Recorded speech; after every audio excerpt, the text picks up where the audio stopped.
තිස්සකුට්ටිආරච්චි මහත්තයා කතා කරත් වැරදි, කතා නොකර හිටියත් වැරදි.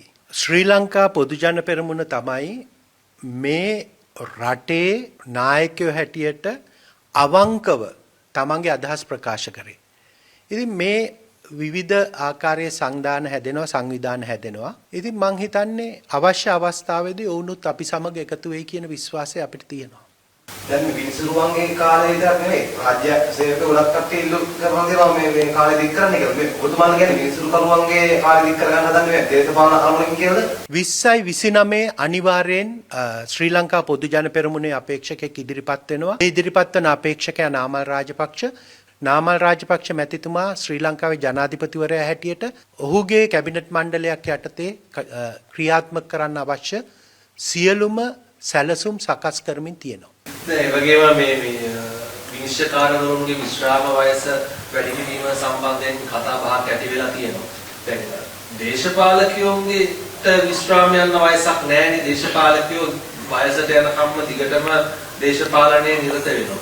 ඇයි මේ ඔබතුමාලා දැන් මේකට විතරක් විරුද්ධ වෙන්නේ?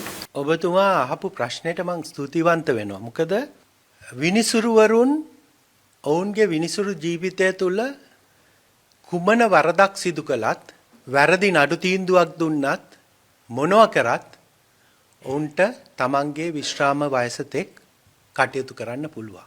ඔවුන්ව ඉවත් කරන්න කිසිම කෙනෙක්ට බෑ. ඒක නිසා තමයි ඔවුන්ට යම්කිසි විශ්‍රාම වයසක් දීලා තියෙන්නේ. මොකද විශ්‍රාම වයස් දීලා තියෙන පුද්ගලයින්ව ඉවත් කිරීමේ බලය ජනතාවට නැහැ.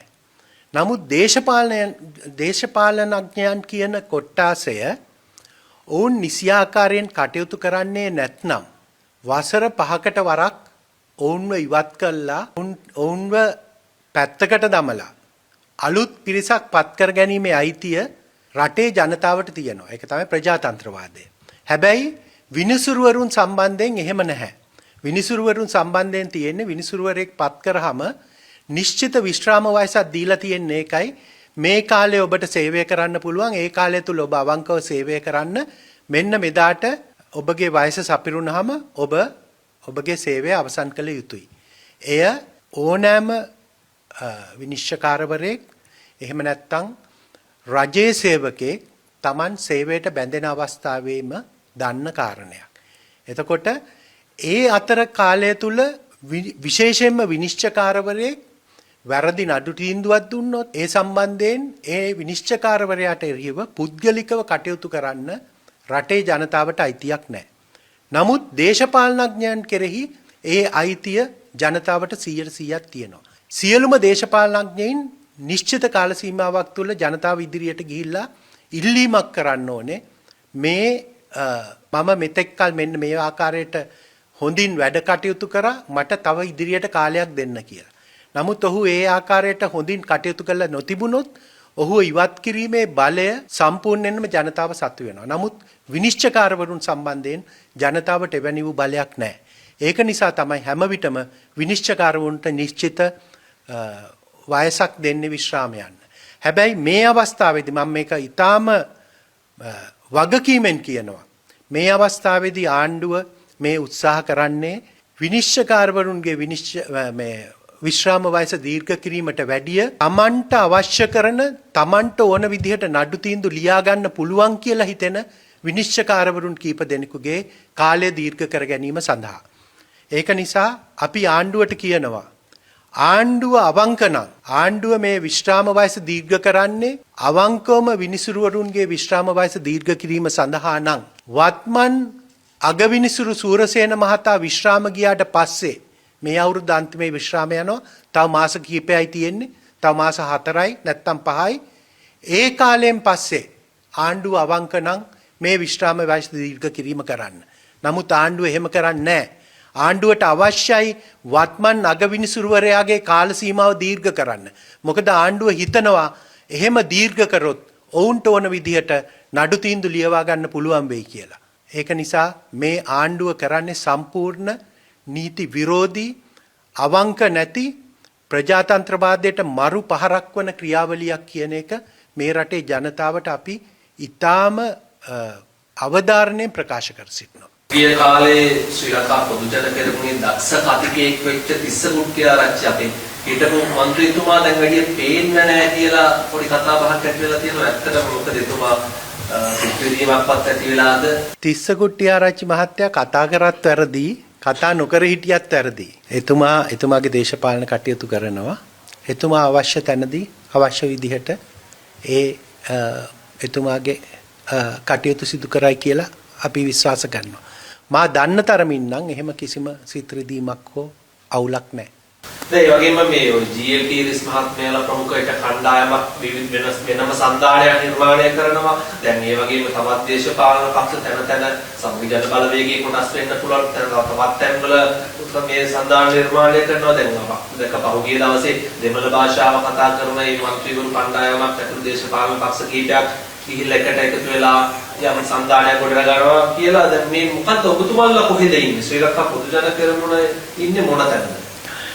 ශ්‍රී ලංකා පොදු ජන පෙරමුණ තමයි මේ රටේ නායකයෝ හැටියට අවංකව තමන්ගේ අදහස් ප්‍රකාශ කරේ. අපේ ජනාධිපති අපේක්ෂක නාමල් රාජපක්ෂ මැතිතුමා උතුරට ගිහිල්ලා එකකුයි දකුණේ තව එකකුයි කිව්වේ නැහැ. නමුත් අනිත් නායකයෝ ඒ දේ කරා. අපි එක් ප්‍රතිපත්තියක් තියෙන මේ රටට ආදරේ රට වෙනුවෙන් වැඩපිළිවෙලක් තියෙන පක්ෂයක්. ඉතින් මේ විවිධ ආකාරයේ සංවිධාන හැදෙනවා සංවිධාන හැදෙනවා. ඉතින් මං හිතන්නේ අවශ්‍ය අවස්ථාවේදී වුණොත් අපි සමග එකතු වෙයි කියන විශ්වාසය අපිට තියෙනවා. දැන් මේ විනිසුරුවන්ගේ කාලේ විතරක් නෙවෙයි රාජ්‍ය සේවක ගොඩක් කට්ටිය ඉල්ලු කරනවා මේ කාලේ දික් කරන්න කියලා. මේ ඔබතුමාලා කියන්නේ විනිසුරු කරුවන්ගේ කාලේ දික් කරගන්න හදන්නේ දේශපාලන අරමුණකින් කියලාද? අනිවාර්යෙන් විනිශ්චයකාරවරුන්ගේ කාලය දීර්ඝ කරන්නේ ආණ්ඩු ක්‍රම ව්‍යවස්ථාව සංශෝධනය කරමින් තමන්ගේ දේශපාලන අවශ්‍යතාවයක් සඳහා. මොකද මේ රජය පත්වෙන්න කලින් ජනතාවට දීපු පොරොන්දු කිසිම දෙයක තිබුණේ නැහැ විනිශ්චයකාරවරුන්ගේ කාල සීමාව දීර්ඝ කිරීම සම්බන්ධයෙන් සඳහන. ඒ වගේම ඔවුන් ජනතාවට පොරොන්දු වුණේ අලුත් ව්‍යවස්ථාවක් ගේනවා කියන කාරණය මිසක් ව්‍යවස්ථා සංශෝධන ගේනවා කියන කාරණය නෙවෙයි. එතකොට මේ හදිස්සිය ව්‍යවස්ථා සංශෝධනයක් ගේන හැල්ලා ඉහළ අධිකරණවල විනිසුරුවන්ගේ කාලය දීර්ඝ කරන්න උත්සාහ දැරීම පිටිපස්සේ තියෙන කාරණය මොකක්ද කියන එක ආණ්ඩුවට පැහැදිලි කිරීමක් නැහැ. මේ රටේ විනිශ්චයකරුවන් විරුද්ධයි විනිශ්චයකාරවරුන්ගේ කාල සීමාව දීර්ඝ කරනවට. විනිශ්චයකාරවරුන්ගේ සංගමය ඒකමතිකව තීරණය කරා ඒකට විරුද්ධ වෙන්න. මේ රටේ නීතිඥ සංගමය මේකට විරුද්ධයි. මේ රටේ සිවිල් සංවිධාන විරුද්ධයි. විශ්වවිද්‍යාලවල අපි දැක්කා නීතිය පිළිබඳ මහාචාර්යවරු සියලු දෙනා මේකට විරුද්ධව අදහස් දක්වනවා. එතකොට ආසියානු නීතිඥ සංගමය මේකට විරුද්ධව අදහස් පළ කළා තියෙනවා. ඒ වගේම කොමන්වෙල්ත් ඒ කියන්නේ පොදු රාජ්‍ය මණ්ඩලීය නීතිඥ සංගමය මෙය සිදු නොකළ යුතු කරුණක් ලෙස දක්වලා තියෙනවා. මේ වගේ විනිශ්චයකාරවරුත් විරුද්ධ නීතිඥවරුත් විරුද්ධ රටේ උගත් ජනතාව විරුද්ධ ඒ වගේම ජාත්‍යන්තරයත් විරුද්ධ කටයුත්තක් ඇයි හදිස්සියේ ආණ්ඩුව ඉන්න ශ්‍රේෂ්ඨාධිකරණයේ අගවිනිසුරුවරයා විශ්‍රාම යාමට ප්‍රථම ලහිලහියේ මෙවැනි සංශෝධනයක් ගෙන එන්න උත්සාහ දරන්නේ ඇයි කියන ප්‍රශ්නය මේ රටේ ප්‍රජාතන්ත්‍රවාදයට ආදරය කරන නීතියට ආදරය කරන ජනතාවට තියෙනවා. එළියම කියන්නේ ඔබතුමාලා 29 බලය ගන්න බලාපොරොත්තු වෙන 34 මොකද දන්නවද නාමල් රාජපක්ෂ මහත්තයා කියලා කියන්නේ අපි විපක්ෂ නායක තමයි බලාපොරොත්තු වෙන්නේ කියලා නෑ නාමල් රාජපක්ෂ මහත්තයා කිසිම තැනක එහෙම දෙයක් කියලා නැහැ. ඒක සම්පූර්ණ බොරුවක්. ඒ වගේම 20යි 29 අනිවාර්යෙන් ශ්‍රී ලංකා පොදු ජන පෙරමුණේ අපේක්ෂකෙක් ඉදිරිපත් වෙනවා.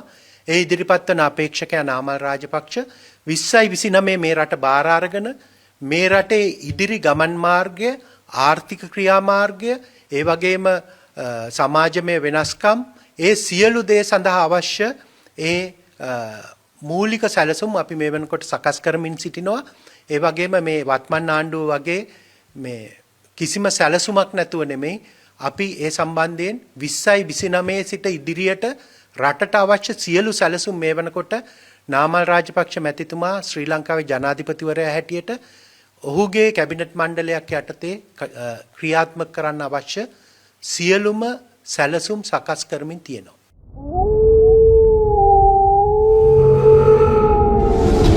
The News Reporter වාරණයෙන් තොර අපක්ෂපාතී වාර්තාකරණය